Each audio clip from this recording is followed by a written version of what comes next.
I'm at the intersection, obviously, of Symbol Bridge, which is ahead of me, and I'll walk to that first, and Big Painted Cave, which is to my left. I'll come back and hit that on the way back. Redundant.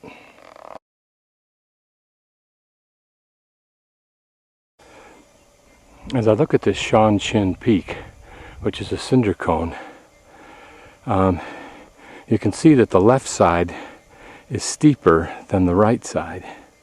It's easiest to see if I stick a finger up. You can see how that happens. I wonder what would cause that. Is the prevailing wind from the left, so that when the light cinders shot into the air, the wind was able to carry it over to the right significantly enough over the course of this expulsion of lava cinders that one side became more gradually sloped with more material on it.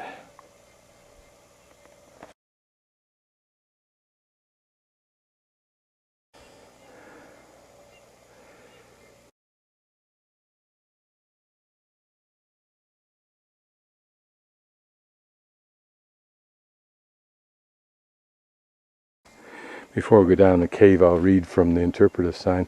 Hundreds or perhaps thousands of years ago, this lava tube cave was discovered by the ancient ancestors of the Native Americans. Well, that would put it at somewhere around 5,000 to 10,000 years ago, I would think. It became known to them as a place of cultural and spiritual significance. It was probably the site of vision quests and other spiritual or coming-of-age ceremonies. Over many years, the prehistoric visitors documented their presence by painting pictographs on the walls and boulders within the cave. Today, these well-preserved examples of rock art can still be seen. Let your imagination translate what each pictograph may have symbolized, for the artists themselves actually knew the true message in their paintings, only the artists themselves. Presumably, these are the designs we might see down there, although that one looks a little too modern.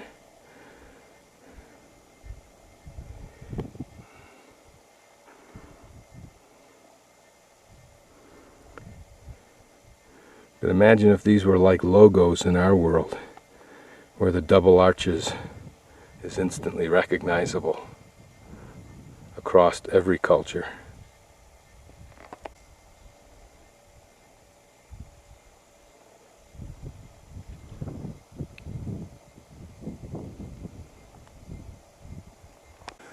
These are the pictographs,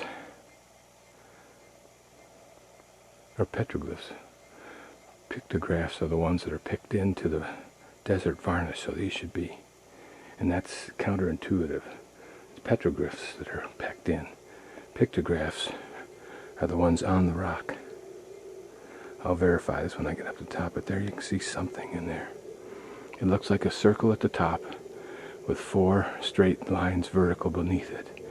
This circle at the top is almost egg-shaped, and then a line, arched line connecting the 4 lines at the bottom.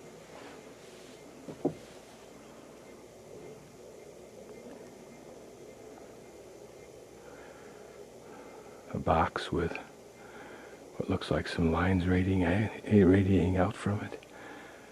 But if this is like many cultures, and it seems to be, if you look between those two obvious things, the box and the figure 8 kind of almost, there's a shadow of something behind. There's a circle behind.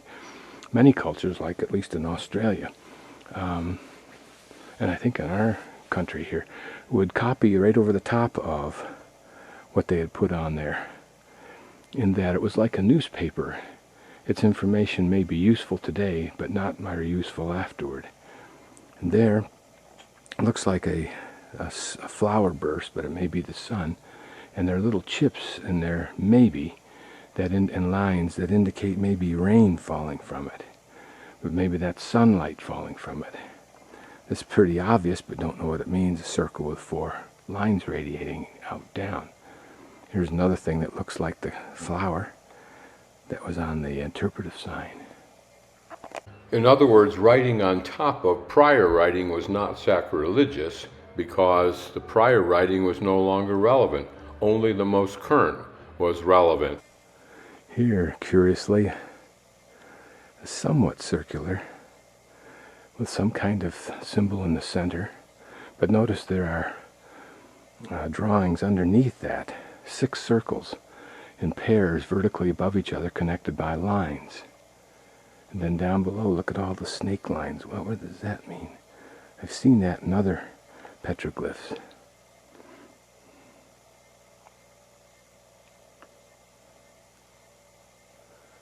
Certainly that one there looks like a human figure, the one in the middle, like a stick figure. But who's to know? Now notice here, that same petroglyph of the snake-like lines, except that they appear to be connected at the top by a line, and maybe at the bottom by a curved line. Some are longer than others. Some human-looking figures there.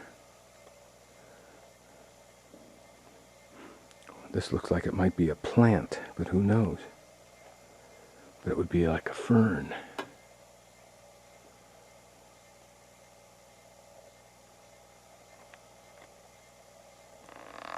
Let Hardy's name live in infamy for the scumbag destroyer and defacer that he is, and wish the worst of all Indian curses on him. That's on the other side of the cave, and this is interesting. This almost looks like a modern man in black with a tux. Unfortunately, he has 4 arms. But what you notice here too is that there's red utilized on these stones. Look at this one, looks like a pair of scissors.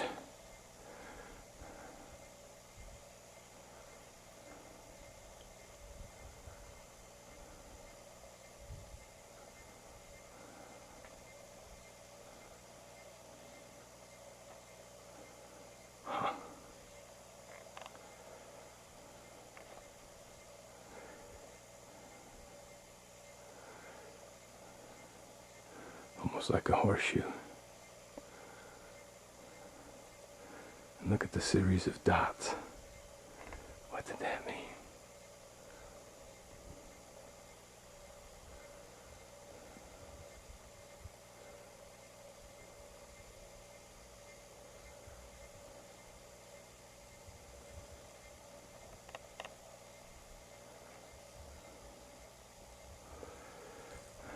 And another modern person that can rot in hell, hopefully.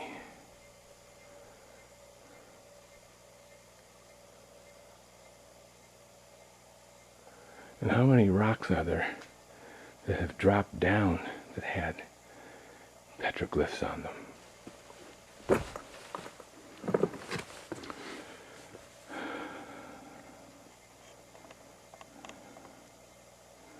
Certainly flower-like, or sunlight. Look at the connected arcs and curves of these dots. And dots are found all over these rocks, as is the sun shape.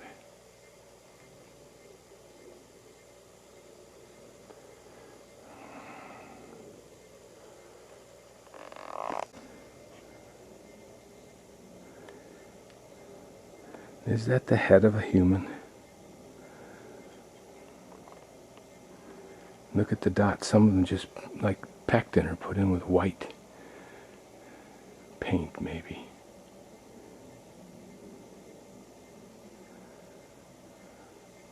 There's some kind of, it looks like it would be a symbol of a tree. Much of that is perhaps covered by the algae. And further on the walls is more stuff. Now notice this. It looks like the symbol of a person. The head, 2 arms, torso, legs, but the dots, the round dots behind it. Would this have been a sun god? And is that series of dotted black line of dots, is that somehow related to that vertical line that should be a leg?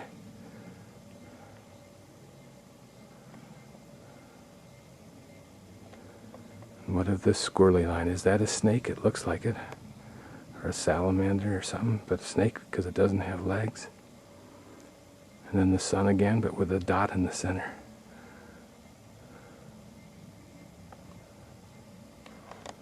places like this that I define as having charisma of place. And by that I mean there's something so significant about human existence at this point that it demands a reverence from us.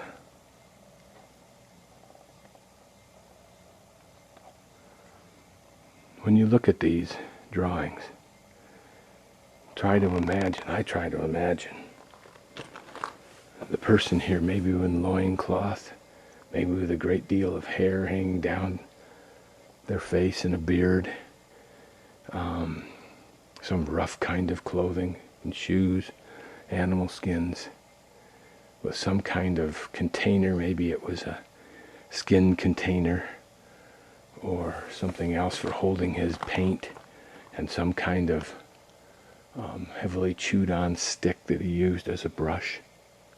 And he stood in here and he thought to himself, I'll leave a message for people. Did he mean it only for those people then? Could he have somehow been prescient enough to imagine that people way in the future would be interested? Certainly he could not, like Michelangelo tried to do, envision the future that we have. That would be, it seems, impossible. Okay, well now we're back at the big painted cave intersection.